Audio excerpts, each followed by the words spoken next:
ಪಿತನ ಸುತನ ಮತ್ತು ಪವಿತ್ರಾತ್ಮರ ನಾಮದಲ್ಲಿ ಆಮೇನ್. ನನಗಿದ್ದ ನನ್ನವರೆಲ್ಲರೂ ನನ್ನ ಬಿಟ್ಟು ದೂರ ಹೋದಾಗ, ಎಷ್ಟೆಷ್ಟೋ ಕಷ್ಟಗಳಿಗೆ ಗುರಿ ಮಾಡಿದರೂ ನನ್ನ ಬಿಡಲೇ ಇಲ್ಲ ಏಸಯ್ಯ. ನನ್ನ ಎಷ್ಟೆಷ್ಟೋ ಕಷ್ಟಗಳಿಗೆ ಗುರಿ ಮಾಡಿದರೂ ನನ್ನ ಬಿಡಲೇ ಇಲ್ಲ ಏಸಯ್ಯ. ಪ್ರಭು ಕ್ರಿಸ್ತರಲ್ಲಿ ಆತ್ಮೀಯ ಸಹೋದರ ಸಹೋದರಿಯರೇ, ಈ ದಿನದ ಮುಂಜಾನೆಯ ಜೀವಸ್ವರ ಕೀರ್ತನೆಗಳು 5.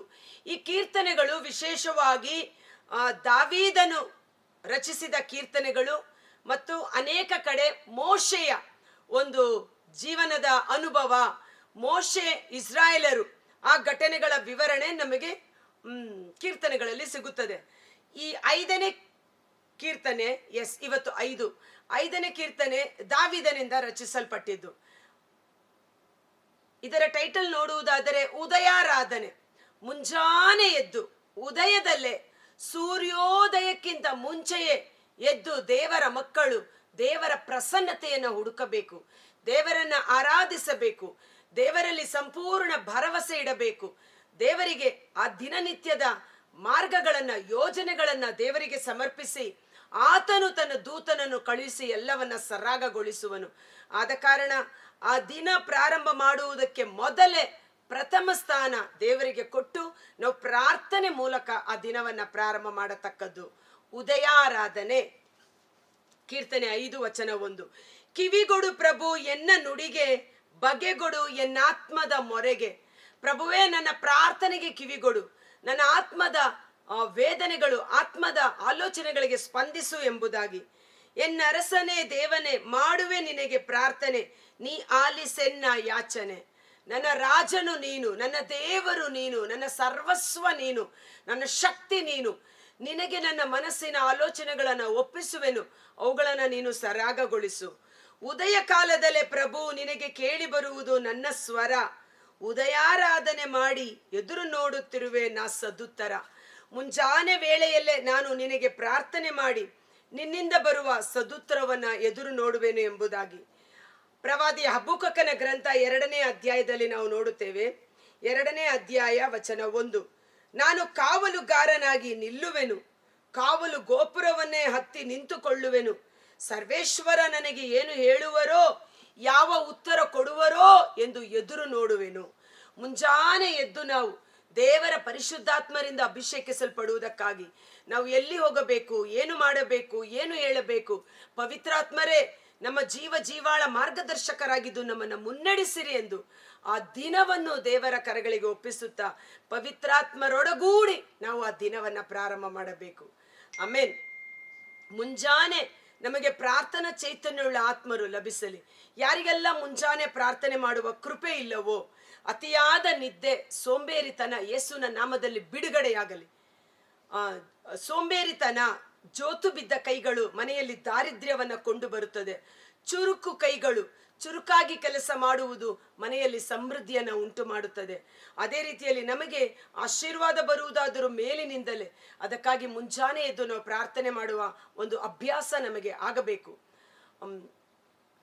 ವಿಮೋಚನಕಾಂಡ 16ನೇ ಅಧ್ಯಾಯದಲ್ಲಿ ನಾವು ನೋಡ್ತೇವೆ, ಇಸ್ರಾಯೇಲ್ ಜನಾಂಗವನ್ನು ಬಿಡುಗಡೆ ಮಾಡಿಕೊಂಡು ಬಂದ ಸರ್ವೇಶ್ವರ ಸೂರ್ಯ ಉದಯವಾಗುವುದಕ್ಕೆ ಮೊದಲೇ ಅವರಿಗೆ ಬೇಕಾದ ಅನುದಿನದ ಆಹಾರ ಮನ್ನಾವನ್ನು ಸುರಿಸುತ್ತಿದ್ದರು ಆಕಾಶದಿಂದ. ಅವರು ಸೂರ್ಯ ಉದಯವಾಗುವುದಕ್ಕೆ ಮೊದಲೇ ಎದ್ದು ದೇವರಿಂದ ಅನುಗ್ರಹಿಸಲ್ಪಟ್ಟ ಅನುದಿನದ ಮನ್ನಾವನ್ನು ಅವರು ಆರಿಸಿಕೊಳ್ಳಬೇಕಾಗಿತ್ತು. ಆದರೆ ಕೆಲವರು ತಡವಾಗಿ ಎದ್ದೇಳುವುದು, ಚೆನ್ನಾಗಿ ನಿದ್ದೆ ಮಾಡಿ ಪರವಾಗಿಲ್ಲ ಸಿಗುವುದು ತೆಗೆದುಕೊಳ್ಳೋಣ ಎಂದು ಎದ್ದೇಳು ನೋಡುವಾಗ ಸೂರ್ಯನ ತಾಪಕ್ಕೆ ಆ ಮನ್ನ ಕರಗಿ ಹೋಗುತ್ತಿತ್ತು. ಇದು ದೇವರು ತನ್ನ ಮಕ್ಕಳಿಗೆ ಕಲಿಸಿಕೊಟ್ಟಂತ ಒಂದು ಪಾಠ. ಪ್ರಭು ಯೇಸು ಸ್ವಾಮಿ ಸಹ ಮುಂಜಾನೆ ಬೆಳಕು ಹರಿಯುವುದಕ್ಕೆ ಮೊದಲೇ ಎದ್ದು ದೇವರ ಪ್ರಸನ್ನತೆಯಲ್ಲಿ ಪ್ರಾರ್ಥನೆ ಮಾಡುತ್ತಿದ್ದರು ಎಂಬುದನ್ನು ನಾವು ನೋಡುತ್ತೇವೆ. ಸೊ ಮುಂಜಾನೆಯ ಪ್ರಾರ್ಥನೆ ನಮ್ಮ ದಿನನಿತ್ಯದ ಅಭ್ಯಾಸವಾಗಿ ಮಾರ್ಪಾಡಾಗಲಿ. ದುಷ್ಟತನಕ್ಕೆ ದೇವ ನಿನಗಿಲ್ಲ ಒಲವು, ಕೆಟ್ಟತನಕ್ಕೆ ನಿನ್ನ ಬಳಿ ಇಲ್ಲ ನಿಲುವು. ದುಷ್ಟರ ಮೇಲೆ ದೇವರಿಗೆ ಪ್ರೀತಿ ಇಲ್ಲ, ಕೆಟ್ಟತನಕ್ಕೆ ದೇವರು ಎಂದಿಗೂ ಸಹಾಯ ಮಾಡುವುದಿಲ್ಲ. ನಿಲ್ಲಲಾರರು ನಿನ್ನ ಮುಂದೆ ಗರ್ವಿಗಳು, ನಿನಗೆ ವೈರಿಗಳಾಗುವರು ಅಧರ್ಮಿಗಳು. ದುರುಳರಾದರೋ ತರಗಲೆಯಂತೆ ತೂರಿ ಹೋಗುವರು, ನ್ಯಾಯಸ್ಥಾನದಲ್ಲಿ ದುರುಳರು ನಿಲ್ಲಲಾರರು. ಹುಸಿ ನುಡಿಯುವವರನ್ನು ಪ್ರಭು ನೀ ನಾಶ ಮಾಡುವೆ, ಹಿಂಸಕರನ್ನು ವಂಚಕರನ್ನು ನೀ ಹೇಸಿ ಬಿಡುವೆ. ಸುಳ್ಳು ಹೇಳುವ ನಾಲಿಗೆ ಸೈತಾನನಿಗೆ ಸಂಬಂಧಪಟ್ಟದ್ದು. ಸುಳ್ಳು ಹೇಳುವ ನಾಲಿಗೆಯನ್ನು ದೇವರು ವಿರೋಧಿಸುತ್ತಾರೆ, ದ್ವೇಷಿಸುತ್ತಾರೆ. ನಿನ್ನ ಮಂದಿರಕ್ಕೆ ಬರುವೆ ನಿನ್ನ ಅಪಾರ ಪ್ರೀತಿಯ ನಿಮಿತ್ತ, ಭಯಭಕ್ತಿಯಿಂದ ಅಡ್ಡ ಬೀಳುವೆ ನಿನ್ನ ಪವಿತ್ರ ಆಲಯದತ್ತ. ದೇವರ ಅಪಾರ ಕರುಣೆ, ದೇವರ ಅಪಾರ ಪ್ರೀತಿಯ ನಿಮಿತ್ತ ದೇವರ ಆಲಯದಲ್ಲಿ ನಾವು ಭಯಭಕ್ತಿಯಿಂದ ದೇವರಿಗೆ ಅಡ್ಡ ಬೀಳಬೇಕಾಗಿದೆ. ಯೆರೆಮೀಯನ ಪ್ರಲಾಪಗಳು 3ನೇ ಅಧ್ಯಾಯ ವಚನ 22-23 ನಾವು ನೋಡುತ್ತೇವೆ. ನಾವು ಬದುಕಿ ಉಳಿದಿರುವುದಾದರೂ ದೇವರ ಕರುಣೆಯಿಂದಲೇ. ಮುಂಜಾನೆ ಎದ್ದು ಹೊಸ ಜೀವ, ಹೊಸ ಕೃಪೆ, ಹೊಸ ಆಶೀರ್ವಾದದಿಂದ ನಮ್ಮನ್ನ ಮುನ್ನಡೆಸುತ್ತಿರುವ ದೇವರಿಗೆ ಕೃತಜ್ಞತಾ ಸ್ತುತಿ ಸ್ತೋತ್ರಗಳನ್ನ ಸಲ್ಲಿಸಿ, ದೇವರ ನೂತನ ಕೃಪಾಶೀರ್ವಾದಗಳಿಂದ ದೇವರು ನಮ್ಮನ್ನ ಮುನ್ನಡೆಸುತ್ತಾರೆ. ಶತ್ರುಗಳು ಮುತ್ತಿಹರು, ಸತ್ಯ ಪಥದಲ್ಲಿ ನಡೆಸೆನ್ನನ್ನು. ನೋಡಿ, ಮುಂಜಾನೆ ಹೇಳುವ ಪ್ರಾರ್ಥನೆ, ನನ್ನನ್ನು ಶತ್ರುಗಳು ಮುತ್ತಿಕೊಂಡಿದ್ದಾರೆ, ಆದರೂ ನಿನ್ನ ಮಾರ್ಗದಲ್ಲಿ ನನ್ನನ್ನು ನಡೆಸು, ಸತ್ಯದ ಮಾರ್ಗದಲ್ಲಿ ನಡೆಸು. ನೇರ ಮಾಡನೆಗೆ ದೇವ ನಿನ್ನ ಸಿರಿ ಮಾರ್ಗವನ್ನು. ಕೀರ್ತನೆ 25 ವಚನ 4-5 ನಾವು ನೋಡುತ್ತೇವೆ, ಶತ್ರು ರಹಿತ ಮಾರ್ಗದಲ್ಲಿ ನನ್ನನ್ನು ನಡೆಸು, ನಿನ್ನ ಮಾರ್ಗದಲ್ಲಿ ನನ್ನನ್ನು ನಡೆಸು. ಪ್ರವಾದಿ ಯೆಶಾಯ 48:17 ನಾವು ನೋಡುತ್ತೇವೆ, ನಿಮಗೆ ಕ್ಷೇಮಕರವಾದ ಮಾರ್ಗವನ್ನು ಬೋಧನೆ ಮಾಡುವ ದೇವರು ನಾನು. ಆದ ಕಾರಣ ಮುಂಜಾನೆ ಎದ್ದು ದೇವರ ಮಾರ್ಗದಲ್ಲಿ ಆ ದಿನವನ್ನು ಮುನ್ನಡೆಸಲು ಬೇಕಾದ ಕೃಪೆಗಾಗಿ ನಾವು ಪ್ರಾರ್ಥಿಸಬೇಕು. ಬೋಧನೆ ಮಾಡುವುದು ಮಾತ್ರವಲ್ಲ, ನಿನ್ನ ಕೈ ಹಿಡಿದು ನಿನ್ನನ್ನು ಮುನ್ನಡೆಸುವ ದೇವರು ನಾನೇ ಎಂದು ಸರ್ವೇಶ್ವರನಾದ ದೇವರು ಹೇಳುತ್ತಾರೆ. ಮುಂಜಾನೆ ಎದ್ದು ಆ ದಿನದ ಎಲ್ಲ ಕೆಲಸ ಕಾರ್ಯಗಳನ್ನು ದೇವರಿಗೆ ಒಪ್ಪಿಸಿ, ಅವರ ಪರಿಶುದ್ಧಾತ್ಮರಿಂದ ಅಭಿಷೇಕಿಸಲ್ಪಟ್ಟು ಆ ದಿನವನ್ನು ಪ್ರಾರಂಭ ಮಾಡುವ ಕೃಪೆ ನಮ್ಮೊಬ್ಬೊಬ್ಬರಿಗೆ ಲಭಿಸಲಿ. 9ನೇ ವಚನ, ಅವರ ಬಾಯಲ್ಲಿ ಹುಸಿ ನುಡಿ, ಹೃದಯವಾದರೂ ವಿನಾಶದ ಶರದಿ. ಅವರ ಜಿಹ್ವೆಯಲ್ಲಿ ಮುಖಸ್ತುತಿ, ಕಂಠವಾದರೂ ತೆರೆದ ಸಮಾಧಿ. ಅವರ ಬಾಯಿಯಲ್ಲಿ ಮುಖಸ್ತುತಿ, ಹೃದಯದಲ್ಲಿ ದ್ರೋಹ, ಮೋಸ, ವಂಚನೆ ಅಡಗಿದೆ. ಅವರ ಕಂಠದಲ್ಲಿ, ಅವರ ನಾಲಿಗೆಯಲ್ಲಿ ಸರ್ಪದ ವಿಷ ತುಂಬಿದೆ. ನಮಗೆ ಗೊತ್ತಾಗುವುದಿಲ್ಲ. ಅದಕ್ಕೆ ದ ಡಿಸರ್ನ್ಮೆಂಟ್ ಆಫ್ ಸ್ಪಿರಿಟ್, ಯಾವುದು ಒಳ್ಳೆಯದು, ಯಾವುದು ಕೆಟ್ಟದ್ದು, ಯಾರ ಸಹವಾಸ ಮಾಡಬೇಕು, ಯಾರ ಸಹವಾಸ ಮಾಡಬಾರದು. ಹೇ ದೇವ, ಶತ್ರು ರಹಿತ ಮಾರ್ಗದಲ್ಲಿ ನಮ್ಮನ್ನು ಮುನ್ನಡೆಸು, ಸತ್ಯದ ಪಥದಲ್ಲಿ ನಮ್ಮನ್ನು ಮುನ್ನಡೆಸು. ಈಗೋ ನನ್ನ ಕರಗಳನ್ನು ಚಾಚುತ್ತೇನೆ, ನನ್ನ ಕೈಯನ್ನು ನೀನು ಹಿಡಿದುಕೊಂಡು ನಿನ್ನನ್ನು ಹಿಂಬಾಲಿಸುವಂತೆ ನನ್ನನ್ನು ಮುನ್ನಡೆಸು ಎಂಬುದಾಗಿ ಒಪ್ಪಿಸಿಕೊಡೋಣ. ಅಪರಾಧಿಗಳೆಂದು ಹೇ ದೇವ ನಿರ್ಣಯಿಸು ಬಿಡು, ಅವರ ಮೋಸದ ಪಾಶದಲ್ಲಿ ಅವರನ್ನು ಸಿಕ್ಕಿಬಿಡು. ಅವರ ಅನೇಕ ಪಾಪಗಳಿಗಾಗಿ ಅವರನ್ನು ದಬ್ಬಿ ಬಿಡು. ಅವರು ನಿನ್ನ ವಿರುದ್ಧ ದಂಗೆ ಎದ್ದವರು ನೋಡು. ಇದು ತುಂಬಾ ಚೆನ್ನಾಗಿದೆ. ಅವರ ಮೋಸದ ಪಾಶದಲ್ಲಿ ಅವರನ್ನು ಸಿಕ್ಕಿಸಿ ಬಿಡು, ಅವರು ಮಾಡುವ ಮೋಸದಲ್ಲಿ ಅವರನ್ನು ಸಿಕ್ಕಿಸಿ ಬಿಡು. ಪರರಿಗೆ ಯಾವ ಕುತಂತ್ರ ಬಯಸ್ತಾ ಇದ್ದಾರೋ ಅದೇ ಮೋಸದ ಪಾಶದಲ್ಲಿ ಅವರನ್ನು ಸಿಕ್ಕಿಸಿ ಬಿಡು. ಶತ್ರುಗಳ ಎಲ್ಲ ಕುತಂತ್ರಗಳು, ಆಲೋಚನೆಗಳು ನಿಷ್ಕ್ರಿಯವಾಗಲಿ ಎಂದು ದಾವೀದರಸನು ಪ್ರಾರ್ಥನೆ ಮಾಡುತ್ತಾನೆ. ಈ ಪ್ರಾರ್ಥನೆ ಯಾವ ಸಮಯದಲ್ಲಿ ದಾವೀದರಸ ಮಾಡುವುದೆಂದರೆ, ಅವರ ಆಲೋಚನೆಗಳನ್ನು ನಿರರ್ಥಕಗೊಳಿಸು ಎಂಬುದಾಗಿ 2 ಸಮುವೇಲ 15ನೇ ಅಧ್ಯಾಯ ವಚನ 31. ಅಬ್ಷಾಲೋಮನ ಸಂಗಡ ಹೊಳಸಂಚು ಮಾಡಿದವರಲ್ಲಿ ಅಹಿತೋಫೆಲನು ಇದ್ದಾನೆಂಬ ವರ್ತಮಾನ ದಾವೀದನಿಗೆ ಮುಟ್ಟಿತು. ಆಗ ದಾವೀದನು, ಸರ್ವೇಶ್ವರ, ಅಹಿತೋಫೆಲನ ಆಲೋಚನೆಗಳನ್ನು ನಿರರ್ಥಕ ಮಾಡು. ತನ್ನ ವಿರುದ್ಧವಾಗಿ ದಂಗೆ ಎದ್ದ ತನ್ನ ಸ್ವಂತ ಮಗ ಅಬ್ಷಾಲೋಮನ ಜೊತೆ ಅನೇಕರು ಇದ್ದಾರೆ. ಅದರಲ್ಲಿ ಒಬ್ಬ ಅಹಿತೋಫೆಲಸ್. ಈ ಅಹಿತೋಫೆಲನು ದಾವೀದನ ಜೊತೆಗಿದ್ದು ಸೇವೆ ಮಾಡಿದಂತ ವ್ಯಕ್ತಿ. ದಾವೀದನ ಜೊತೆಗಿದ್ದ ಅನೇಕ ಮುಖ್ಯಮಂತ್ರಿಗಳಲ್ಲಿ ಪ್ರಧಾನ ಸೇನಾಪತಿಯಾಗಿ ಸೇವೆ ಮಾಡಿದಂತ ವ್ಯಕ್ತಿ. ಆದರೆ ಈಗ ದಾವೀದನಿಗೆ ವಿರೋಧವಾಗಿ ಹೋಗಿ ಅಬ್ಷಾಲೋಮನ ಸಂಗಡವನ್ನ ಸೇರಿಕೊಂಡು ದಾವೀದನನ್ನು ಸಾಯಿಸುವುದಕ್ಕಾಗಿ ಒಂದು ಕೆಟ್ಟ ಆಲೋಚನೆಯನ್ನ ಅಬ್ಷಾಲೋಮನಿಗೆ ತುಂಬಿಸ್ತಾನೆ. ಇದನ್ನ ತಿಳಿದುಕೊಂಡ ದಾವೀದ ದೇವರಲ್ಲಿ ಪ್ರಾರ್ಥನೆ ಮಾಡುತ್ತಾನೆ, ದೇವ, ಅಹಿತೋಫೆಲನ ಆಲೋಚನೆಯನ್ನು ನಿರರ್ಥಕ ಮಾಡು ಎಂಬುದಾಗಿ. ದಾವೀದನ ಪ್ರಾರ್ಥನೆಗೆ ಸದುತ್ತರವನ್ನ ನೀಡಿದ ದೇವರು ಹೇಗೆ ಅಹಿತೋಫೆಲಸನ ಆಲೋಚನೆಯನ್ನು ನಿರರ್ಥಕ ಮಾಡುತ್ತಾರೆ ಎಂಬುದಾಗಿ 2 ಸಮುವೇಲ 17ನೇ ಅಧ್ಯಾಯ ವಚನ 14 ನಾವು ನೋಡುತ್ತೇವೆ. ಇದನ್ನು ಕೇಳಿ ಅಬ್ಷಾಲೋಮನು ಎಲ್ಲ ಇಸ್ರಾಯೇಲರು ಅರ್ಕೀಯನಾದ ಹೂಷೆಯ ಆಲೋಚನೆ, ಈ ಅಹಿತೋಫೆಲಸನ ಆಲೋಚನೆಗೆ ತದ್ವಿರುದ್ಧವಾಗಿ ಹೂಷೆ ಎಂಬ ಮತ್ತೊಬ್ಬ ಸೇನಾಪತಿ ಒಂದು ಆಲೋಚನೆಯನ್ನು ನೀಡುತ್ತಾನೆ. ಈ ಹೂಷೆ ದಾವೀದನ ಪರವಾಗಿ ನಿಂತು ಮಾತನಾಡುವ ವ್ಯಕ್ತಿಯಾಗಿದ್ದು ದಾವೀದನ ಅನುಮತಿಯ ಮೇರೆಗೆ ಮಾತನಾಡಿರುತ್ತಾನೆ. ಆರ್ಕಿಯನಾದ ಹೂಷೆಯ ಆಲೋಚನೆ ಅಹಿತೋಫೆಲನ ಆಲೋಚನೆಗಿಂತ ಒಳ್ಳೆಯದಾಗಿದೆ ಎಂದರು.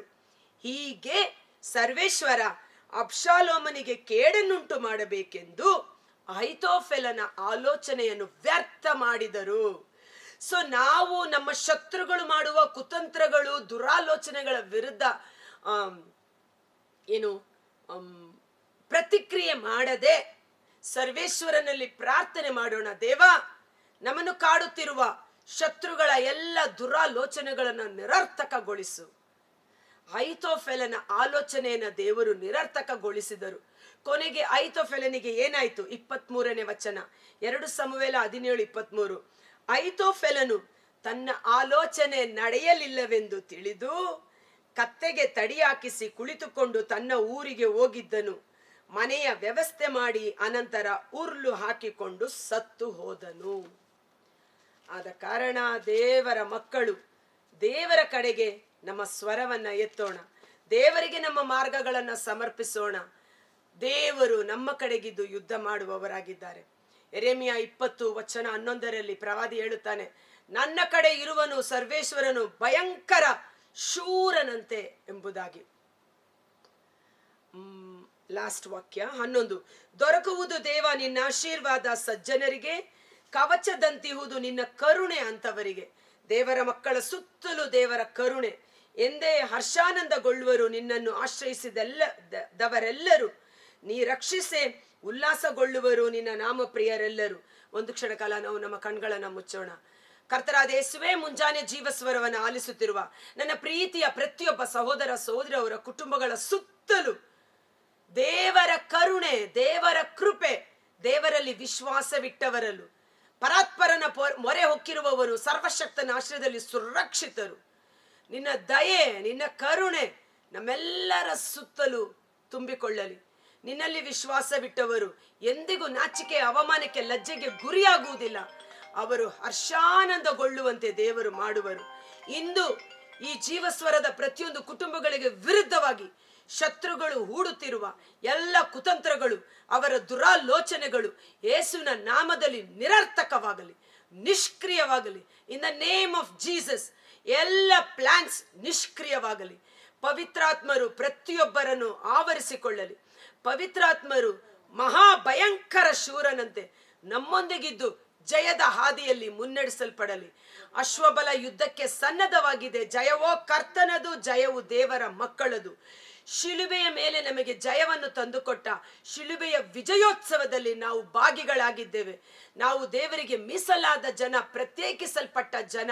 ದೇವರ ಅಭಿಷೇಕ, ದೇವರ ಆಶೀರ್ವಾದ ನಮ್ಮ ಮೇಲೂ ನಮ್ಮ ಕುಟುಂಬದ ಮೇಲೂ ಸಂತತಿ ಸಂತಾನದ ಮೇಲೂ ಸದಾ ಕಾಲ ನೆಲೆಗೊಳ್ಳುವಂತೆ ಯೇಸುವಿನ ಅದ್ಭುತಕರವಾದ ನಾಮದಲ್ಲಿ ಪ್ರಾರ್ಥಿಸಿ ಬೇಡಿ ಹೊಂದಿಕೊಳ್ಳುತ್ತೇವೆ. ಆಮೆನ್.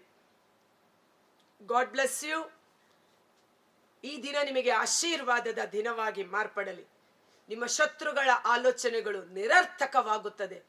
ದೈವಿಕ ಕರುಣೆ, ದೇವರ ಕೃಪೆ ನಿಮ್ಮ ಸುತ್ತಲೂ ಆವರಿಸಿದೆ. ಅದನ್ನು ದಾಟಿ ಯಾವ ಆಯುಧವು ನಿಮಗೆ ವಿರುದ್ಧವಾಗಿ ಕಾರ್ಯ ಮಾಡುವುದಿಲ್ಲ. ಧೈರ್ಯದಿಂದಿರಿ.